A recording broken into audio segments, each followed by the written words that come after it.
Country का इस्लामीकरण में विपक्ष जो है वो बहुत बड़ा कंट्रीब्यूशन कर रहा है।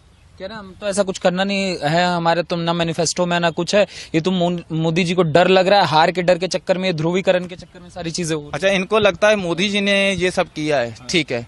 मुझे एक चीज बताइए, अभी मैं पहले एक बयान सुन रहा था इनका, ये कह रहे थे जी हम जब सत्ता में आएंगे तो सीए को हटा देंगे, ठीक है। क्या आपने कभी कांग्रेस को वक्फ बोर्ड को हटाने की बात करते हुए देखा? ये कहते हैं ना हम संविधान के संरक्षण है, हम संविधान को बचाएंगे, तो संविधान में आर्टिकल 44 लिखा है यूनिफॉर्म सिविल कोड आना चाहिए, आप लाएंगे? अब तो संविधान बचाने वाले, वो तो संविधान तोड़ने वाले। तो बचाने वालों से सवाल कर रहा हूँ। कॉन्स्टिट्यूशन के आर्टिकल 48 में लिखा हुआ है कि गांव होते के ऊपर कानून बनना चाहिए, तो बनाएंगे? तो किस पार्टी की बात कर रहे हैं सर? जिसने पंजाब का टुकड़े टुकड़े कर दिए, जिसने बंगाल के टुकड़े टुकड़े कर दिए, जिसने इतना कत्लेआम किया कि मैं उसको गिनती में नहीं बता सकता। अभी जो मैंने आंकड़ा दिया थोड़ी देर पहले, कितने लोग मारे गए, अब मैं सबूत देता हूँ इसका। विल डोरेंट की किताब पढ़ लीजिए। वो विल डोरेंट आरएसएस से नहीं है, बीजेपी से नहीं है, अमेरिका राइटर है, 15 किताबें लगभग लिख चुका है। उसकी किताब पढ़िए, उसकी किताब में लिखा है 8 से 9 करोड़ हिंदुओं का कत्लेआम हुआ 1200 सालों में। मैं नहीं कह रहा। और एक चीज और बता दूं, आप उस पार्टी की बात कर रहे हैं जो 22 तारीख को राम मंदिर के कह रहे हैं कि ये बीजेपी का इवेंट, हम नहीं जाएंगे। तो क्या प्रभु श्री राम जी बीजेपी के हैं? बीजेपी जब नहीं भी थी 1980 में, उससे पहले राम जी को मानने वाला कोई नहीं था। मेरे दादाजी मानते थे, तब तो बीजेपी नहीं थी। मेरे परदादा जी मानते थे, तब तो बीजेपी नहीं थी। मेरा बाप जब पैदा हुआ तब भी बीजेपी नहीं थी।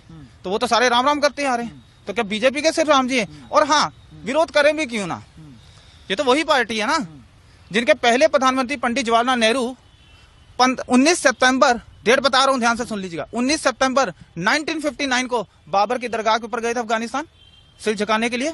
उसके बाद अब सबूत भी दे रहा हूं, इंदिरा गांधी 1968 किताब बाय नटवर सिंह, उनके जो उस समय के विदेश मंत्री थे, उनकी किताब पढ़ लीजिए।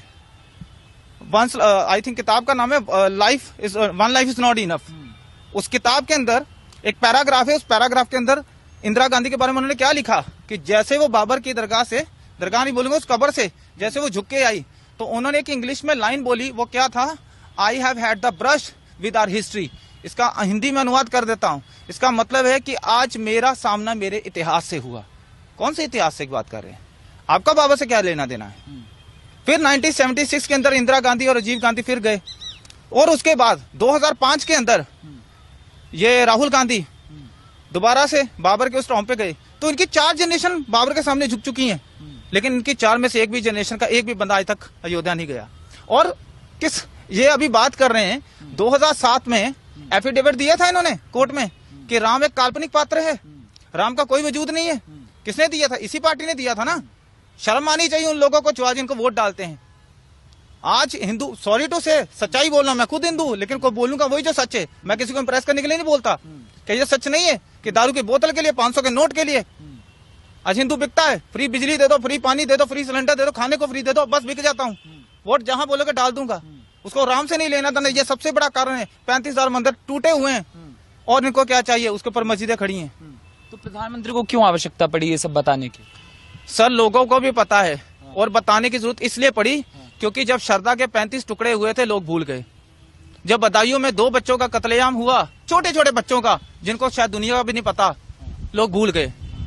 जब महाराष्ट्र में कोहली जी का कत्ल हुआ, लोग भूल गए। जब राजस्थान में, अभी कर्नाटक में, अभी राजस्थान में जो कन्हैया लाल जी की हत्या हुई, लोग भूल गए। और बेंगलोर में जो नेहा का कत्लेआम हुआ लव जिहाद के नाम पे, वो भूल गए।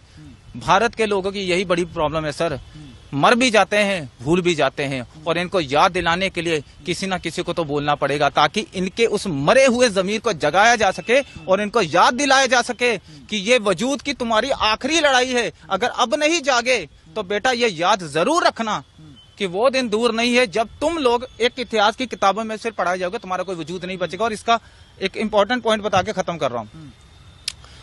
दुनिया में 27 पुरानी सिविलाइजेशन थी, 25 खत्म हो चुकी है, जिसमें ग्रीक सिविलाइजेशन की बात करूं, रोमन सिविलाइजेशन की बात करूं, इजिप्ट की बात करूं, मेसोपोटामिया की बात करूं, बहुत सारी हैं, ठीक है। ओल्ड इजिप्शियंस की बात करूं, माया सिविलाइजेशन की बात करूं, उसमें से 2 बची हैं। एक है भारतीय सिविलाइजेशन, एक है चाइनीज सिविलाइजेशन। और अगर इस लड़ाई को इस तरह अगर अब हम नहीं जाकर हमने उस पार्टी के खिलाफ कम से कम वोट नहीं किया जिसने हमें इस स्टेज पे लाके खड़ा किया है। तो सर सॉरी टू से, ये हमारे सनातनियों के आने वाले मात्र आखिरी 2 दशक होंगे, उसके बाद हमारा इतिहास सिर्फ और सिर्फ इतिहास की किताबों में पढ़ाया जाएगा। शायद इसी डर को ध्यान में रखते हुए मोदी जी को ये बात बोलने की